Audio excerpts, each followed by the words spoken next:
outro olhar. A apresentação, Kleber Benvenu. Olá, bom dia família Bandeirantes, bom dia para você que nos escuta na intimidade do rádio ou também que nos acompanha aqui pela internet. Nós estamos a um ano do dia 6 de outubro de 2024, dia em que os mais de 150 milhões de eleitores brasileiros irão às urnas para escolher os prefeitos e vereadores dos nossos municípios. No Rio Grande do Sul, 497 cidades definem os seus líderes locais. Portanto, estaremos definindo de algum modo o nosso próprio futuro, a nossa qualidade de vida. E para trazer o seu outro olhar sobre a preparação e os bastidores desse cenário, eu convidei um parceiro de jornada profissional nesta área, o diretor de comunicação política da Critério Resultado em Opinião Pública, o jornalista e publicitário Juliano Tadeu. Tem 25 anos de experiência em comunicação, apesar dessa cutis jovem. Foi secretário municipal de comunicação de Porto Alegre, coordenador executivo da Copa do Mundo na capital gaúcha, diretor de comunicação digital do governo Sartori e responsável também por muitas campanhas eleitorais de sucesso. Bom dia, Juliano. Em primeiro lugar, obrigado por estar aqui conosco. Bom dia, Kleber. Para mim é um prazer estar aqui falando contigo, né, um amigo de caminhada. E desse tema que consome a minha vida, digamos assim, há 25 anos já. A gente que fala todo dia a dia fica até estranho de se entrevistar, mas é isso, né? Mas é tranquilo, estou bem preparado. Eu queria começar te perguntando sobre isso, né, Juliano?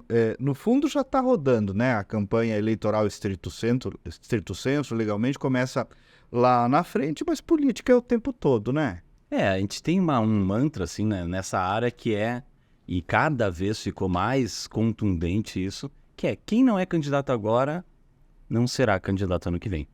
Eu acho que a gente passou por tantas transformações de várias ordens, né? Social, né? Vimos fluxos e movimentos políticos se criando, né? Com antecedência, o uso dentro do pleito, tecnológico, né? Hoje a gente tem uma gama de ferramentas que permitem um contato muito mais próximo e permanente com o eleitor, coisa que não acontecia antes, e de legislação, né? A gente não lembra que há pouco tempo atrás não existia a tal da pré-campanha, né? A legislação mudou e hoje o que é permitido numa pré-campanha praticamente antecipou o pleito em anos, né? Então, não estar cuidando disso agora, neste momento, é sem dúvida um erro do ponto de vista estratégico de um candidato. E te parece que os partidos, os candidatos ou pré-candidatos estão conscientes disso? Caiu a ficha para muitos ainda não? Eu acho que cada vez mais, Kleber. Óbvio que maturidade política é um termo difícil da gente cravar, né?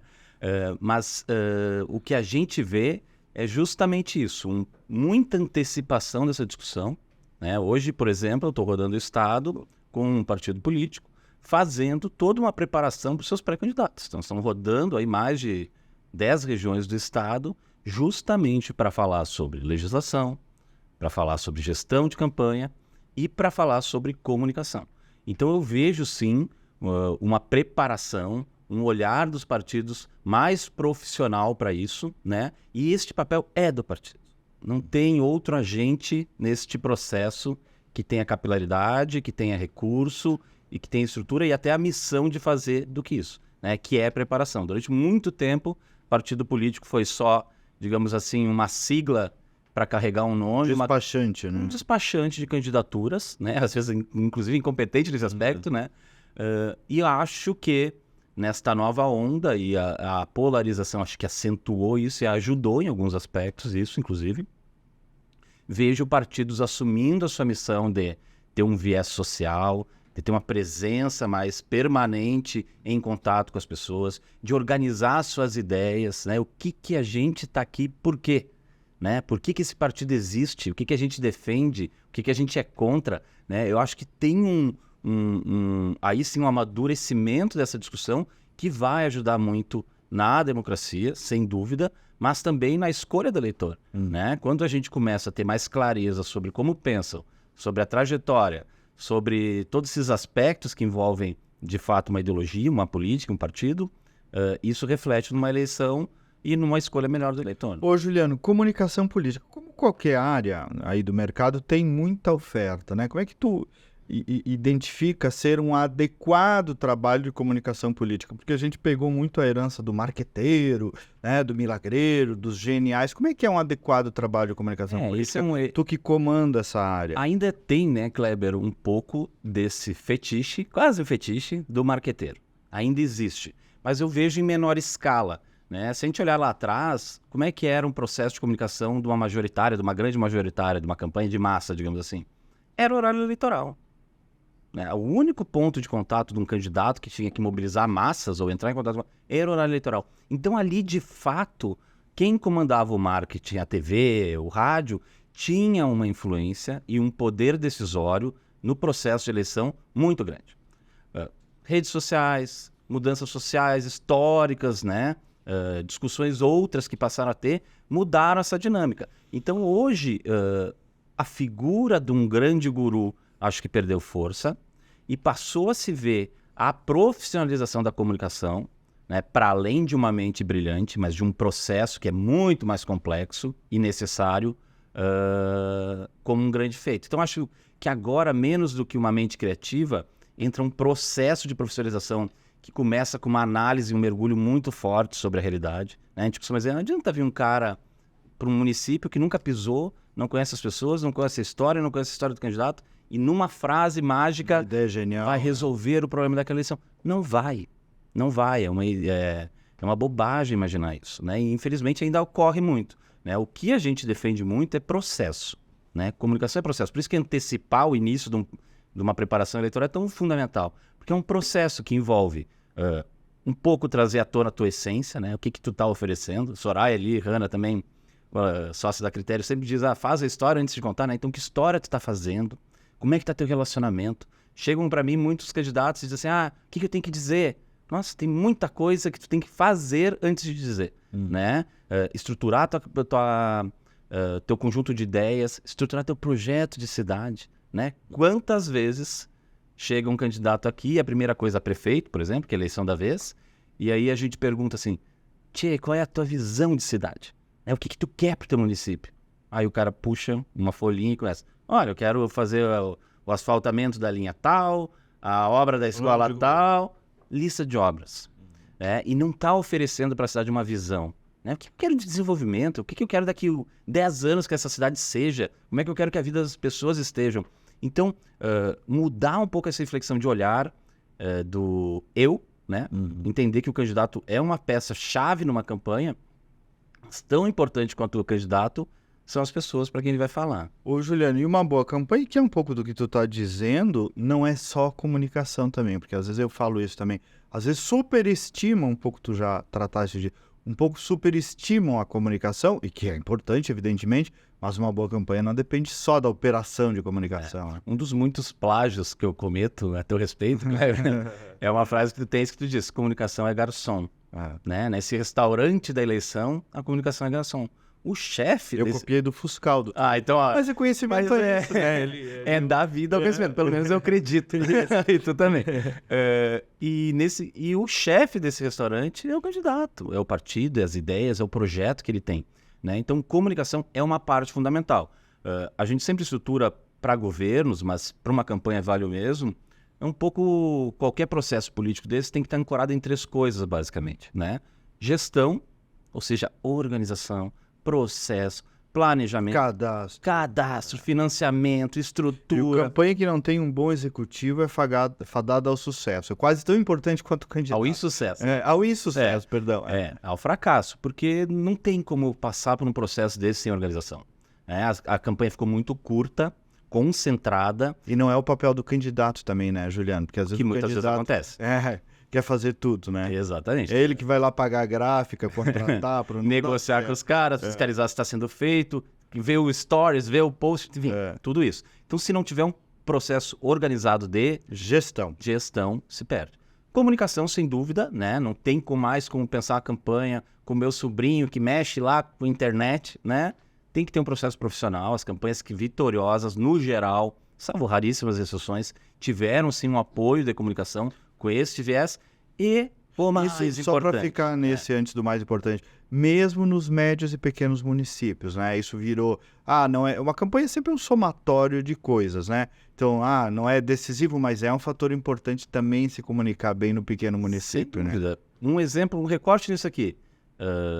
Pesquisa é só para município grande, né? Tinha uma tese assim, aqui a gente conhece, né? Esse é também outro mantra que é essa experiência acumulada, como se diz, é uma fortaleza e uma ameaça, né? Fortaleza porque a gente entende processos históricos e aí sabe avaliar, talvez de uma maneira mais rápida, mas a ameaça é achar que aquilo ali vai se repetir para sempre. Quanta cidade a gente chega e diz assim, aqui é sempre o fulano, partido tal, quanto partido tal. Especialmente no interior do estado, isso aí é batata.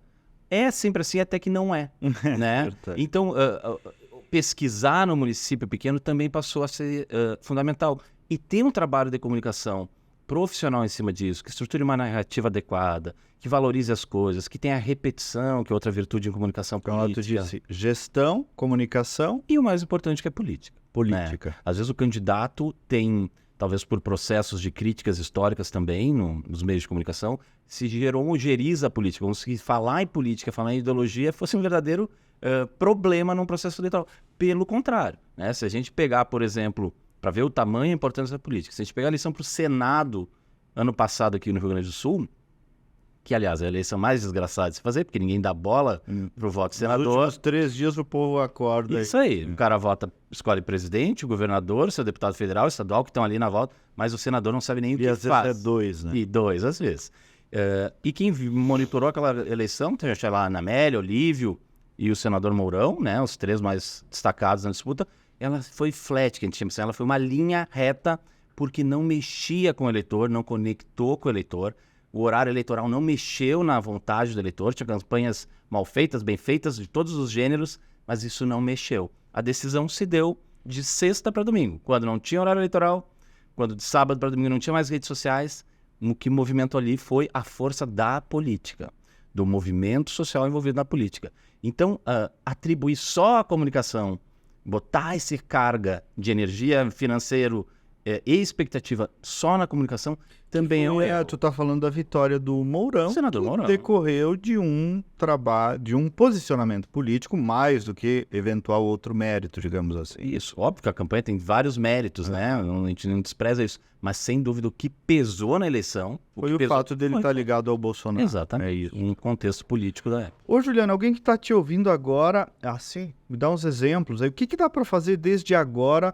para interferir, conforme abrir lá em outubro do ano que vem? Quem é governo, quem é oposição, o que pode fazer desde já? Eu acho que o primeiro passo é entender onde está pisando, né? Então tem que dedicar uma energia agora em compreender o teu município, em compreender os anseios da população, né? O que não quer dizer que compreender os anseios da população signifique sempre seguir a opinião pública, né? A gente tem um grande exemplo aqui recente, do qual a gente participou e tem muito orgulho disso, que foi aquela eleição de 2018 do governador Sartori, né?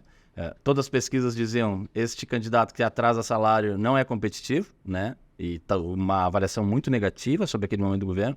E o que se disse à época? O gringo tá certo, né? Então a decisão ali foi contrapor a opinião pública, porque era a estratégia, primeiro, verdadeira e segundo, necessária para aquele momento. Então saber ler o momento político, saber ler a realidade do município, saber ler o que o cidadão deseja deste processo é o primeiro passo para tu organizar o teu processo de pré-campanha. Isso do ponto de vista de comunicação, né? Óbvio que tem que começar a estruturar camadas diretivas, um conselho político, começar a ativar do ponto de vista de política também os seus relacionamentos, começar a conversar com os setores, né? Conversar. Né? Esse é o principal e é sem dúvida aquilo que mais se esquece. Né? As pessoas querem dizer coisas, mas esquecem que tem que conversar com as pessoas. Então, acho que desde já entender, caminhar por um posicionamento pré-eleitoral que cria uma cama, que te dê musculatura para chegar na eleição com força, porque, como eu disse, hoje a eleição é um período curtíssimo. Se esperar para ter uma posição, para ter um caminho de argumento, que crie essa estrutura e prepare o eleitor para a tua mensagem, Vai ser muito difícil Em em 45 dias que tu consiga ter repetição, impacto e influência. Agora, Juliano, sobre municípios, tu tá andando aí Rio Grande afora, eu também andei, né? A gente tem prefeito muito bom no Rio Grande, né? E também tem tranca-rua, que até é uma minoria, mas tem prefeito muito ruim. Mas preciso ter noção de como pode fazer avançar ou trancar a vida de uma cidade, essa escolha que a gente vai fazer o ano que vem, né? É lugar comum, né? Frase repetida por entre 10 políticos e partidos eleitorais, mas é na cidade que a vida acontece. E é mesmo. Né? O prefeito é o cara do universo político, até mais que vereador, especialmente o município menor, que está em contato diário com todos os problemas do cidadão. Eu fui secretário de comunicação de Porto Alegre e a gente dizia, bom, a gente está presente quando o cara acorda, pisa na rua, pega um ônibus, falta água, bebe água, chove. O cara é assaltado, querendo ou não, em segurança, mesmo que seja constitucional do governo do estado, cai no município, o saneamento, enfim, o impacto de um serviço de saúde, a educação, o impacto de uma prefeitura na vida de um cidadão é plena. Então, prefeitos que conseguirem estruturar um projeto sólido, isso é outro problema grande, né, Kleber? Há uma grande parte de candidaturas que chegam a uma eleição sem ter o que oferecer, né? Nem de propósito, que é um pouco de fundo, de sonho pessoal, né? A gente costuma dizer assim, o candidato que chega numa eleição sem propósito, ele quer algo do eleitor, né? Agora, o cara que tem um propósito, ele oferece algo para o eleitor. E isso muda absolutamente tudo nessa relação. Mas mais do que propósito, um projeto, né? Então, a gente cansa assim, de estruturar para os nossos candidatos. Vamos rodar essa cidade conversando com setores estratégicos, conversando com bairros, vamos criar um ciclo de debate para ouvir, colher e depois apresentar uma proposta que seja de fato construída coletivamente, que faça sentido para o município e que possa ser implementada com uma série de mudanças. Então, de fato, óbvio que eleição para presidente, todas são importantes, né? Todas mexem com a nossa vida, mas no miúdo, no cotidiano, nenhuma é mais relevante que de prefeito. E a eleição passada, em plena pandemia, tudo diferente, né? As pessoas não sabiam se apertava a mão, se apertava tinha gente que não gostava, se não apertava tinha gente que achava antipático. Agora, nesse ponto, devemos voltar a uma espécie de normalidade, digamos assim. Eu acho que já voltamos, né, Kleber? Em 2022 já foi, né? Já foi. Tinha também aquelas teses, né, da pandemia, como várias surgiram, um novo normal. A partir de agora, independente de pandemia, vai todo mundo usar máscara, vai ter um distanciamento. Muitas coisas mudaram de fato, né? Relações de trabalho, home office, profissões. Na nossa área mesmo, em assessoria de imprensa, por exemplo, era muito difícil fontes estaduais terem acesso a veículos nacionais, com as calls, com as aberturas de vozes. Foi muito legal esse processo, mudou coisas. Mas do processo político, eu acho que nós já retornamos à boa e velha política de contato, de relacionamento, de bater em casa. Óbvio que é agudizada e sofrendo as mudanças do processo tecnológico, das redes Prefeitos, sociais. na tudo mais, época, com bastante dinheiro federal, né? Não sei se agora estão com grande dificuldade financeira, quase todos os municípios, né? Não sei se até outubro do ano que vem vai mudar, mas isso faria bastante diferença. Porque quem estava na situação naquela época tinha muita verba, né? Na última eleição. Mais do que não só verba, né? A gente sempre diz assim, ativismo. o candidato incumbente, que é o que tem o cargo, né? Que é o termo que se usa, ele, naquela época, além dos recursos extra, né? Que geraram, de fato, uma receita para botar a finança em ordem, para executar melhorias, inclusive além da saúde, né? Que era uma discussão da época. Esse dinheiro é da saúde, não é? Mas, enfim, se usou para muitas coisas. Eles também recuperaram algo que a comunicação a gente chama de potência de voz. Né? Ninguém dava bola para o que os prefeitos falavam, essa grande verdade. E naquele momento de pandemia, de não saber o que fazer, de indefinição se eu posso ir na rua, na escola, no mercado, o que eu posso comprar, o que eu não posso. O cara que estava no poder, ele ganhou uma potência de voz absoluta. Ele foi obrigado a ficar líder. Virou um líder. Pro bem e pro mal, né? E todo mundo passou a escutar.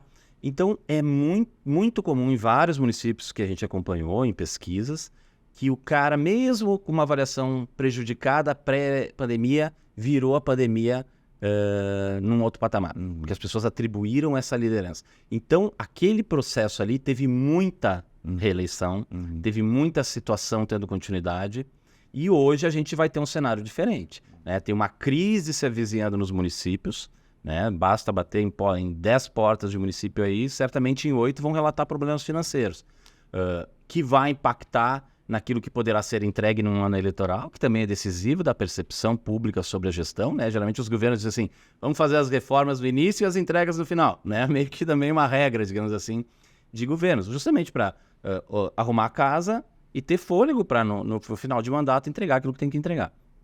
Vão ter dificuldade de entregar.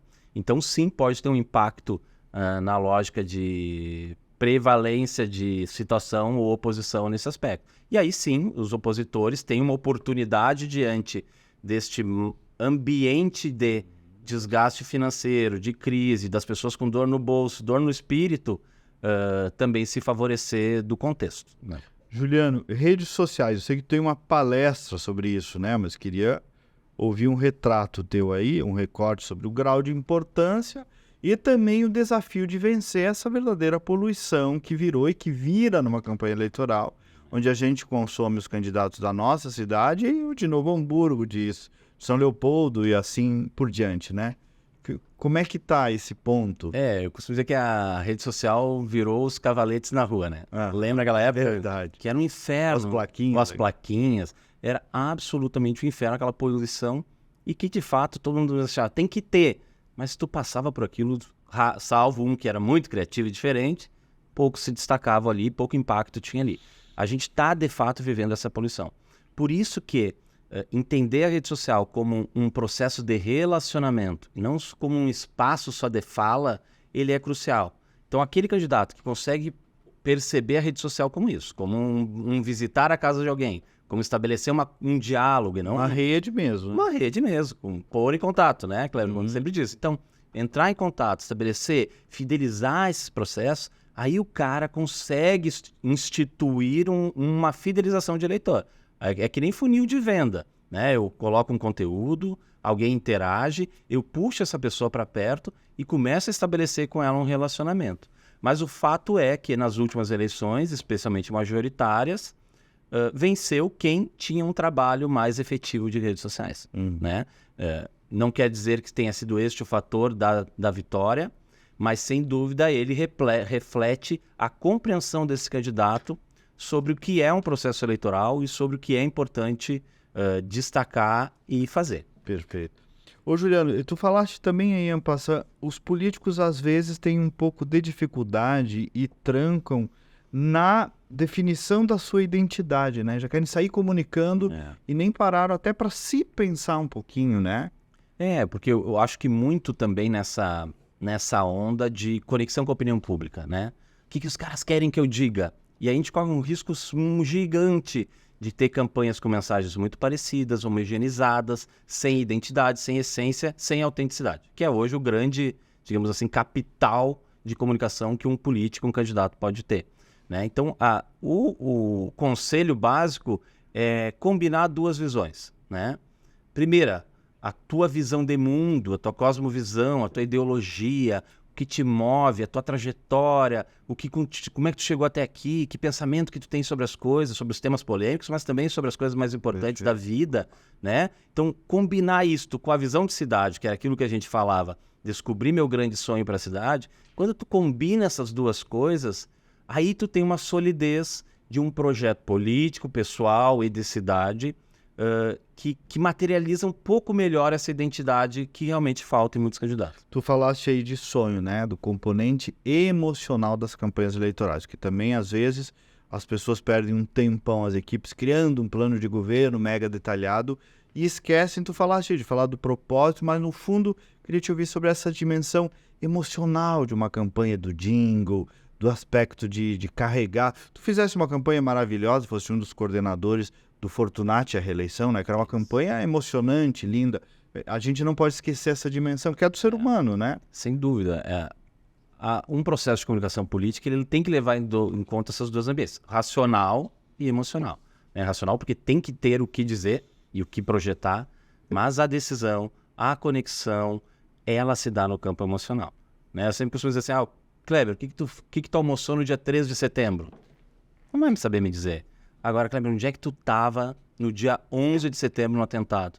As pessoas são capazes de descrever o lugar, o sentimento, o cheiro, porque o impacto emocional é que gera permanência, né? É o que crava uma memória na cabeça. Vamos comparar uma campanha com a de setembro, né? Mas toda mensagem que a gente conseguir combinar esse componente emocional, a chance de estabelecer uma conexão é maior do que outra. Porque, de fato, às vezes a gente quer convencer o eleitor de coisas, né? Quer derrotar o eleitor no argumento, quer mostrar que nós estamos certos e às vezes até o eleitor errado, quando na verdade um processo político é de conexão.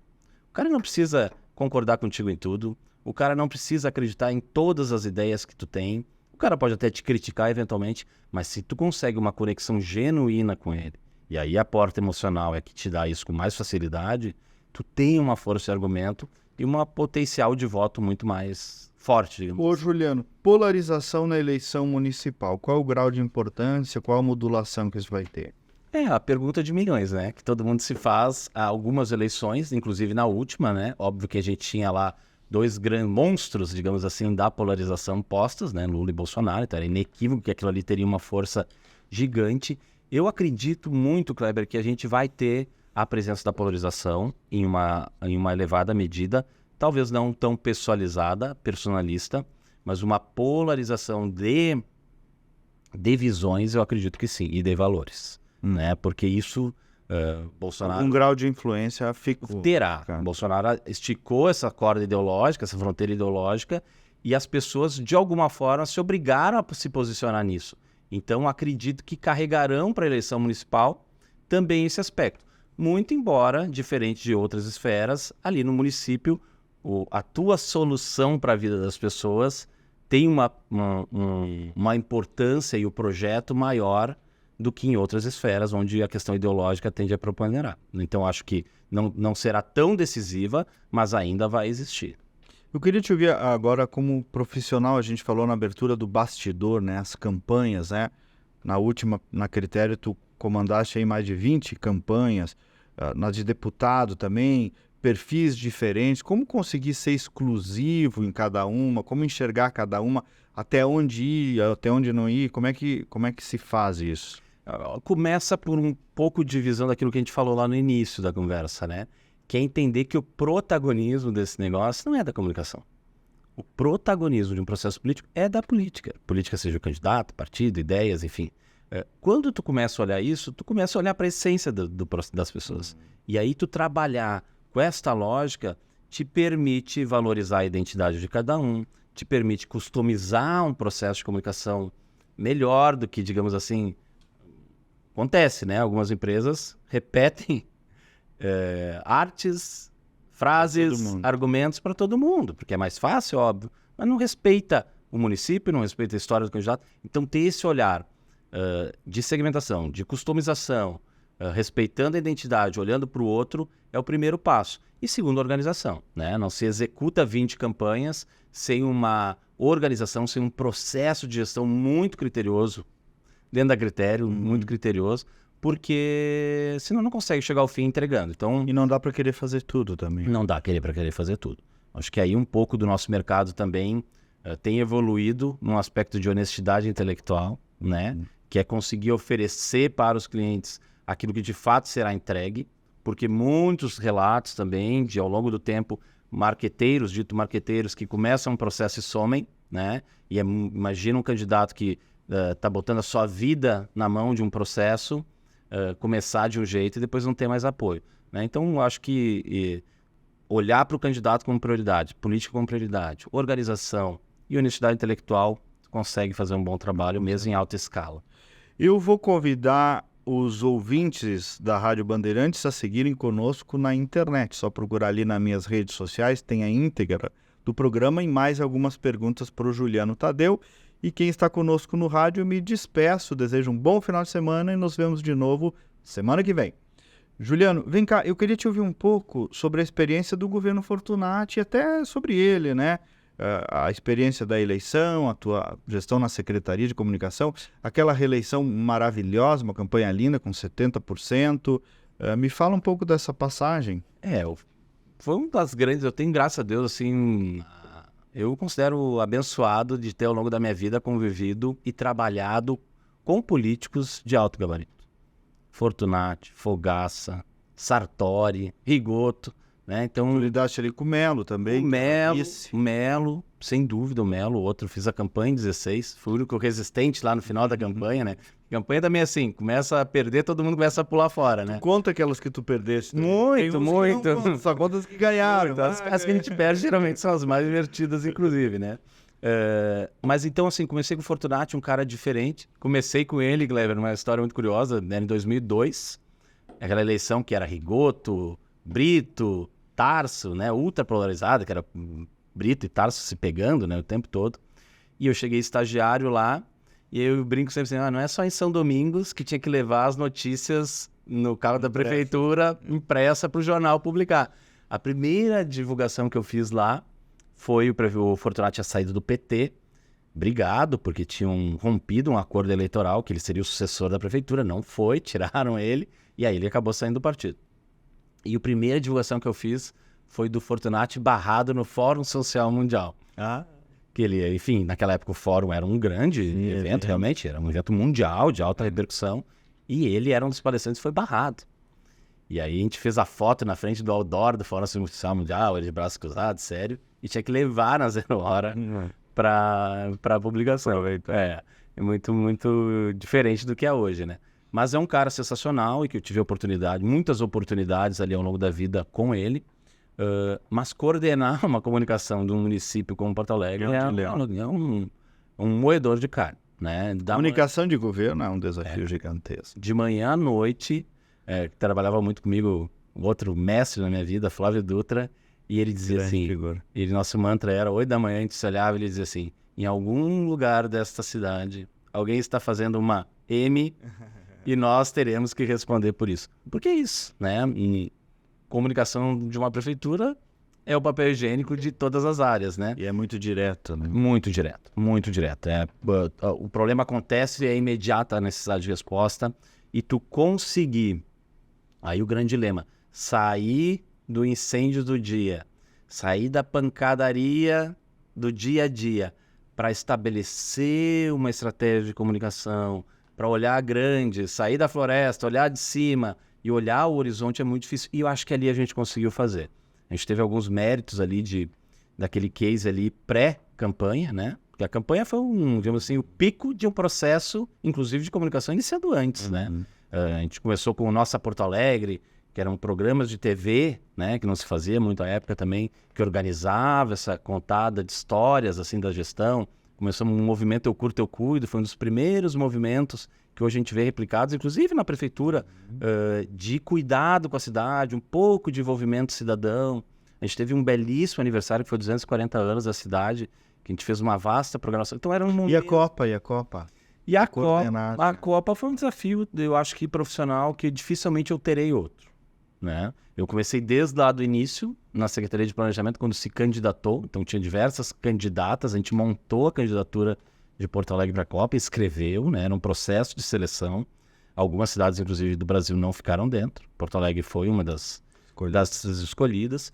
E depois todo aquele processo difícil, tortuoso, doído da estruturação do projeto, porque ali se viu, diferente do que muitos imaginam, uma oportunidade de trazer investimento para a cidade, né?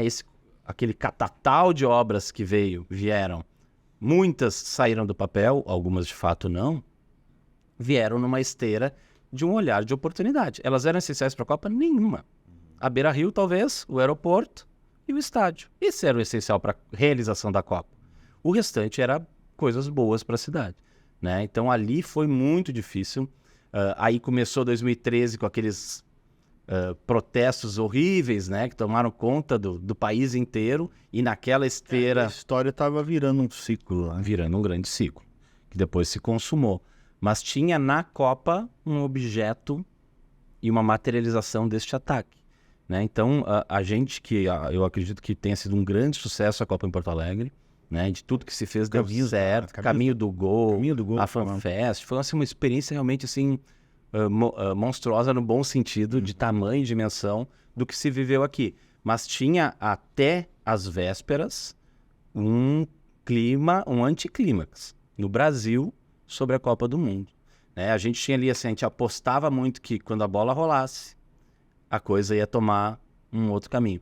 Tanto que a gente evitou divulgar com muita antecedência aquilo que ocorreria na cidade, com medo de que o processo que estava ali posto na sociedade contaminasse e inviabilizasse algumas coisas. Então a gente segurou e quando começou a Copa realmente surpreendeu muita gente e foi aquele boom assim, de alegria, de clima diferente que a cidade viveu, um reencontro da cidade com ela mesma. Assim. Ô Juliano, e outro aspecto que eu só queria te ouvir é sobre, eu citei 2 vezes já, aquela reeleição do Fortunati. Perdão. O prefeito mais votado do país, de capital, né? Isso, Foi 70 e quanto por cento? 60 e... Quase 70. Quase 70.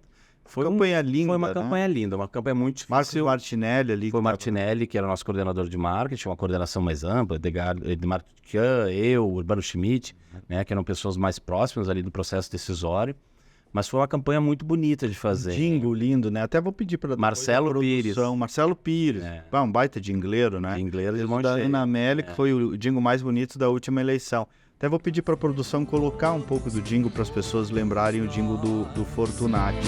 1 e 2 pra confirmar, Porto alegrou e vai Porto alegrar. Gol de 12, Fortunati melhorou, vai melhorar. Com Melo e Fortunati, todos nós vamos lá. Mas me conta dessa... Essa campanha ela foi muito bonita e difícil, né? O resultado final não demonstra o que era aquele processo, porque a gente tinha ali de fato, como foi adversária depois do Melo, uma Manuela que personificava uma mudança, uma jovialidade, né? Mesmo de esquerda, ainda não tinha os efeitos da polarização tão acentuados, né? Então não pegava nela tanta coisa de ser comunista ou de ter apoiado este ou outro, né? Tanto que à época a própria senadora Ana Amélia a apoiava, né? Dado o grau de adesão ao seu nome que tinha.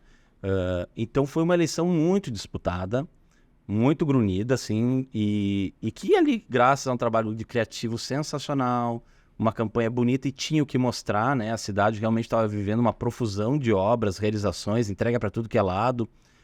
Era um momento, se conseguiu constituir desde antes, um momento, um clima de cidade muito legal, né? Rompendo algumas dificuldades históricas. E aí se teve um prefeito reeleito, um prefeito eleito, ali reeleito, na verdade, né? Porque tinha pegado, após a saída do Fogaça para concorrer ao governo do estado, ele ficou 2 anos no cargo, né? Então foi uma reeleição em primeiro turno, algo histórico na cidade. O jingle eu pedi para botar porque ele tem inclusive assovio, né? Imagina conseguir botar assovio num jingle. Lá no meio. Voo de 12, Fortunati melhorou, vai melhorar. E era um pouco do dilema ali. O que eu escolho para contar, né? Que é outra coisa que as campanhas sempre se debruçam, né?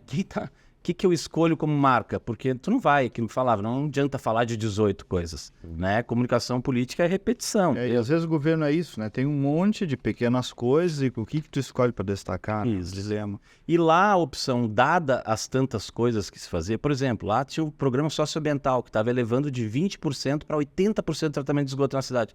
Isso por si só, se tu pegasse numa gestão e essa fosse a grande entrega, já teria sido um prefeito com uma contribuição imensa para o futuro da cidade. Mas tinha tantas outras coisas que lá o grande jargão foi esse. Melhorou, vai melhorar, né? Então, tá todo mundo percebendo uma melhora e dá para melhorar ainda mais. Foi essa a âncora de campanha que a gente usou, né? Juliano Tadeu, para fechar, fazer comunicação política tem que gostar de política também, né? É uma homenagem à política também, né? Eu entendo. Isso tá na tua vida? Muito, muito. Desde cedo, desde sempre. Eu desenhava isso na minha cabeça com 12, 13 anos, vendo horário eleitoral. De um lado para me divertir, porque era muito curioso. Muito divertido. E muito divertido em vários aspectos. E de outro, aquele fascínio que esse processo me exercia. Desde pequeno. No colégio, todos eram contra o Brito, eu era o britista da turma, assim. Então... Eu também paguei esse preço. Eu estava na faculdade. Amor, já era um pouco depois. Eu era o único que não era do LIF. E eu era o único Brito, e o professor de história me odiava, né? Obviamente, né? Mas tive muito vivo isso. Eu não tenho família partidária, nunca tive envolvimento partidário, familiar ou na adolescência, mas tinha um fascínio pelo processo. Então eu queria sempre entrar, né? E consegui entrar graças a uma professora que era minha coordenadora de estágio, que me levou para a campanha do Fortunati em 2002, como eu comentei. Então ali foi o meu início, de lá para cá vivo isso todos os dias. E aí tu tens publicidade e jornalismo. Os dois, fiz as duas. Sempre entendendo, nunca tive a pretensão de ser repórter jornalista esportivo, coisa do gênero, sempre com este foco, né? De me preparar para ser um profissional mais completo, porque entendia que na comunicação política uma área só não era suficiente para ter esse olhar holístico que exige, né? Talvez seja dos processos de comunicação aquele que exige um olhar mais amplo, né? Conectar muitas habilidades, que é difícil, né? Em termos de formação. Mas eu via, Kleber, ali também um pouco da minha contribuição, sabe? Social. Não é só um ganha-pão. Não pode ser só um ganha-pão nesse processo, né? Senão fica realmente muito mecanizado. Então eu acho que a minha contribuição, que não vai ser como candidato, que não vai ser como militante, que não vai mais ser como um gestor público, como já foi também, é uma coisa... sabe, né? Mas tudo... Não, mas digo assim como desejo, meta. Certo, perfeito. Mas vai ser proporcionando a transformação a partir de um trabalho correto, profissional, bem feito de comunicação. E a gente fala de comunicação política, sempre pensa na comunicação política partidária, mas tem um monte de comunicação política, clubes, sindicatos, né? Instituições, Pessoas, né? pessoas. Hoje também, por exemplo, outro leg que é relacionamentos, RioGov, por exemplo, né? Relações governamentais, algo que as empresas passaram a olhar também com... Poxa, não tem como eu aterrissar em Porto Alegre e eu não conhecer o prefeito, né? Uma grande empresa, eu não conhecer o governador, o Ministério Público, os vereadores. Então, quem atua neste campo e consegue olhar para além do texto, né, tem um leque de oportunidades e de contribuições a dar para o mundo político, para a sociedade, para o mundo corporativo muito grande. Muito bem, por isso que a gente gosta de política. E de gente. E de gente também. Obrigado, Juliano. Obrigado, Kleber. Eu que Sucesso agradeço. na caminhada, uma alegria estar sempre contigo. Para mim, uma honra. E voltamos no próximo sábado com mais uma edição. Até lá, bom final de semana.